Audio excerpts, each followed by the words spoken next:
अच्छा, तो ये न्यूमेरिकल है भी हमारा, प्रोबेबिलिस्टिक मॉडल भी कहते हैं, सेफ्टी स्टॉक वाला भी कहते हैं, स्टॉक आउट मॉडल भी कहते हैं इसको, 3 तरह के नाम हैं। तो क्वेश्चन कुछ इस तरह का है, ये दी हुई है हमें, डिमांड ड्यूरिंग लीड टाइम दिया हुआ है, प्रोबेबिलिटी दी हुई है।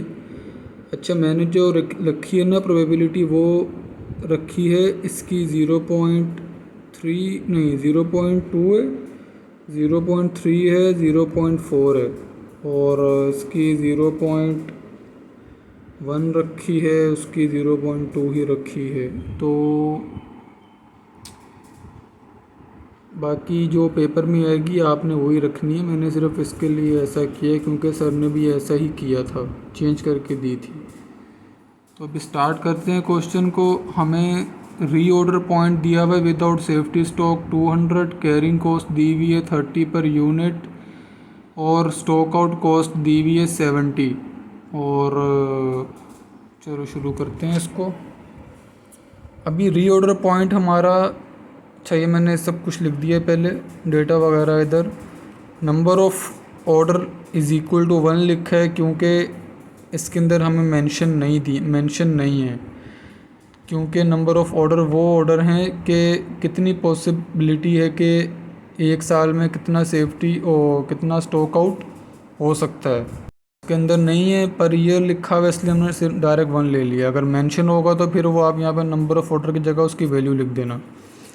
अभी आपने बस ये करना है इसका कि ये डिमांड आ गई अपनी, ये वाली प्रोबेबिलिटी आ गई, साथ बनेगा एडिशनल होल्डिंग कॉस्ट, फिर स्टॉक आउट कॉस्ट, फिर टोटल कॉस्ट।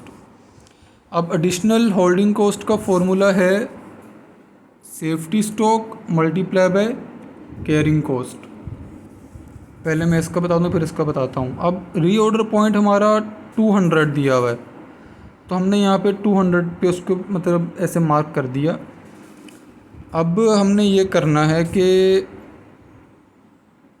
अब एडिशनल होल्डिंग कॉस्ट का फॉर्मूला है safety stock multiply by carrying cost. Carrying cost तो दी हुई है 30।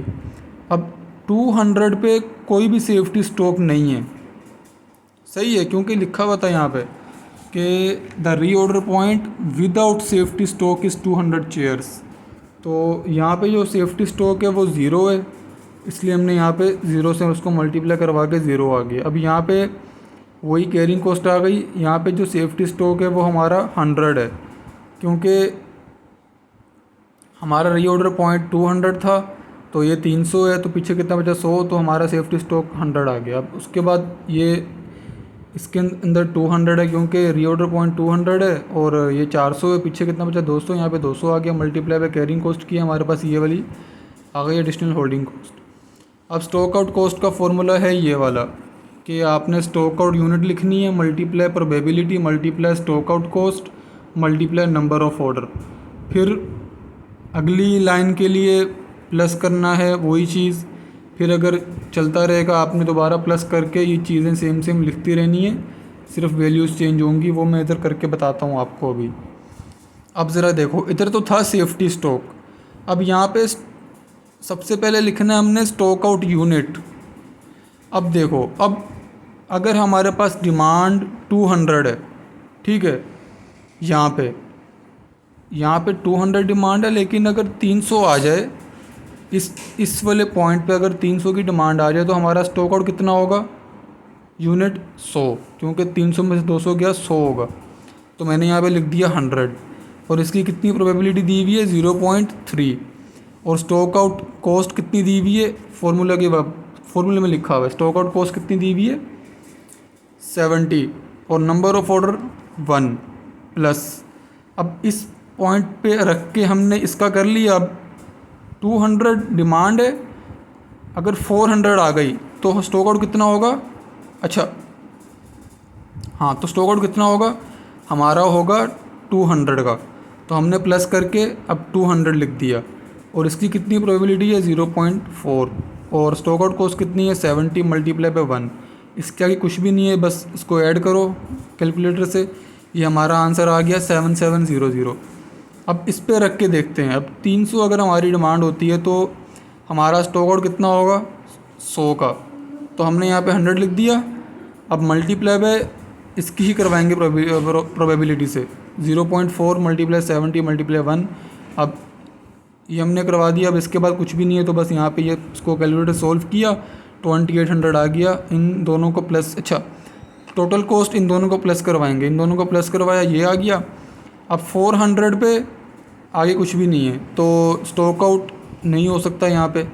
और जब सब कुछ मल्टीप्लाई हो रहा है तो ज़ीरो को जिससे मल्टीप्लाई करवाएंगे, जैसे मिसाल के तौर पे अब ये नहीं है तो इसकी वो भी नहीं है, प्रोबेबिलिटी भी नहीं है, सिर्फ कैरिंग कॉस्ट लिखेंगे तो 70 मल्टीप्लाई 0 होगा। तो सिंपल सी बात है, जीरो जिससे मल्टीप्लाई होता है 0 होता है, इसलिए हमने यहाँ पे डायरेक्ट 0 लिख दिया। और 6000 प्लस 0, तो हमारी टोटल कॉस्ट आ गई 6000। अब देखो, the safety stock with lowest total cost is 100। सबसे कम लोएस्ट टोटल कॉस्ट कहाँ पे आ रही है? यहाँ पे। इसका सेफ्टी स्टॉक कितना था?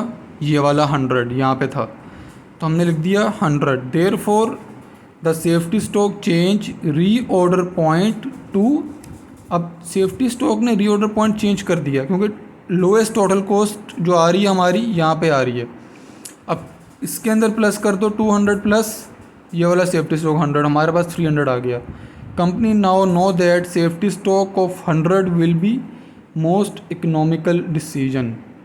अगर 100 का हम रीऑर्डर पॉइंट 300 का होगा और 100 का सेफ्टी स्टॉक रखेंगे तो वो मोस्ट इकोनॉमिकल डिसीजन होगा कंपनी के लिए।